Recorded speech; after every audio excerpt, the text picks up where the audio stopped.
Hello and welcome back to another episode. Now, in this episode, I really want to talk just a little bit about my love of Deadpool and also what it was like going to see the Deadpool movie last night.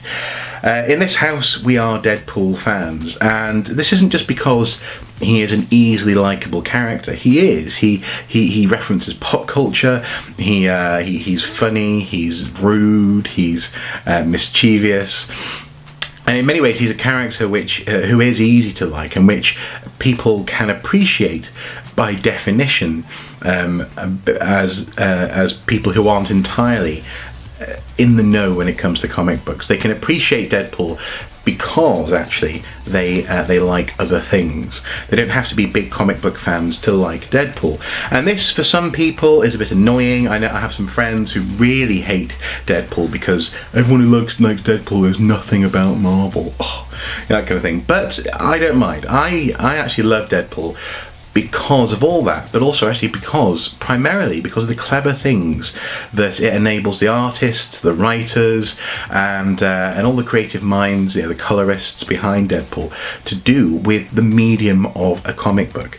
And this is actually reflected in particular in this collected issue here. One of my favourite Deadpool stories is where he meets a hell cow, this sort of vampire cow, and it's not really worth going into the story too much, but something happens that he wants to warn himself about in the past, and he goes, oh, how can I do this? And then he remembers, oh, of course, I'm in a comic. I'll just cut back through the pages and warn myself that way.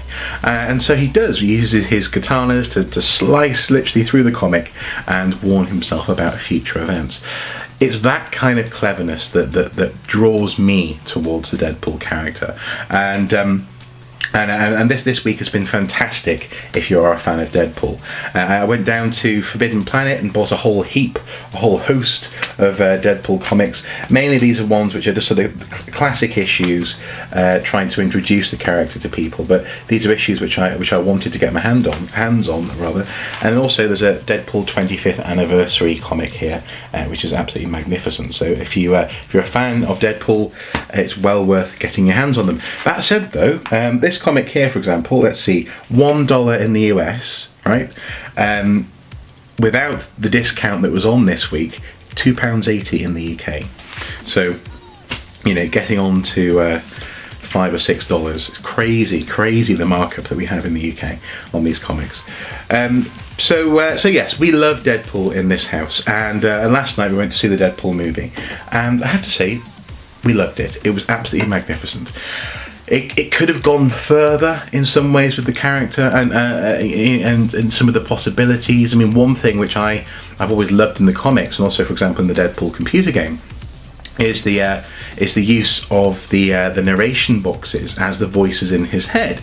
So you have a yellow box and a white box. Sometimes you have a sort of, I think, other character boxes, maybe like a redneck box, this kind of thing. But they didn't do that in the movie, and I was like, oh, that's a shame. That said, though, that's also actually quite clever, because the point is, with Deadpool in the comics, they play with the conventions of comic books. So they play with the annotation boxes and the narration boxes. Because he's in a comic, he's aware of these boxes floating around and the voices in his head. In a film, they do the same, but with the conventions of filmmaking. And I'm not going to spoil anything if you haven't seen the movie yet. But he does. He is aware that the camera is there. He quite literally is happy to perhaps cover up or move the camera if needs be. Maybe something will hit the camera and he'll just be there, sort of trying to scrape it off. This kind of thing. And of course there is fourth wall breaking, the direct fourth wall breaking, talking to you as an audience member. So the film is very good. You can tell it's relatively small budget, and indeed that's part of the joke of the movie. And I was saying to my wife last night that there could have been a little bit more in terms of variation of scenery. So in a slightly larger movie that would be present, but that said, though, with what they had, they did something incredible, and it's hopefully going to open the floodgates to so-called R-rated comic book movies in the near future.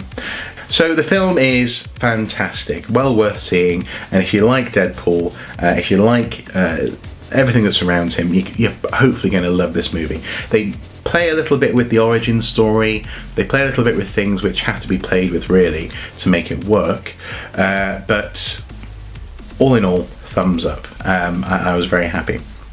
Now, I just want to talk about something which we were thinking about on the way home, my wife and I, and that was comic book movie fatigue. And people are talking about this quite a lot at the moment already. But I just want to acknowledge that I think I'm getting comic book movie fatigue. Before this film started, we were subjected to three exciting, well-edited trailers. One was for the final trailer for Batman vs Superman: Dawn of Justice. Another one was X-Men: Apocalypse, and also, of course, we had Captain America: Civil War. And yeah, I gotta say, it's getting a bit exhausting keeping up with what's coming out, going to watch it, getting excited for the next comic book movie. I think in the last 10 years, the rate at which these movies are coming out has roughly quadrupled. 6 or 7 movies now will come our way from DC, from Marvel, from Fox, and that's not even including broader, geek movies such as Star Wars. This year, Rogue One. Next year, Episode 8, so on and so forth. So yeah, I just want to acknowledge that I think I'm getting a bit of fatigue, and that's something I never thought I'd hear myself say. I never thought I'd hear myself say, maybe there are too many comic book movies, but maybe there are, and I don't know, maybe we're going to have to make some choices about which films we go to see. Now, you're like, oh, of course you do. What do you mean? They're not making you watch these films. But the thing is that we sort of do still want to watch them all because they sprinkle overarching storylines throughout these films. The Marvel Universe in particular, I'm sure DC will do this just to bring in the crowds, if nothing else. But I think we're going to have to start doing really what I tend to do with my comic books, and that is watch what you like, collect what you like. Don't just go and see Aquaman because it's a DC movie, potentially. But I guess we'll wait and see. We'll have to see. In that sense, Deadpool has come out at just the right time, I think, for us, certainly. It's highlighting the effusion of comic book movies which are out there at the moment, and making us ask the question, are there too many, and is there really a need to go and see them all?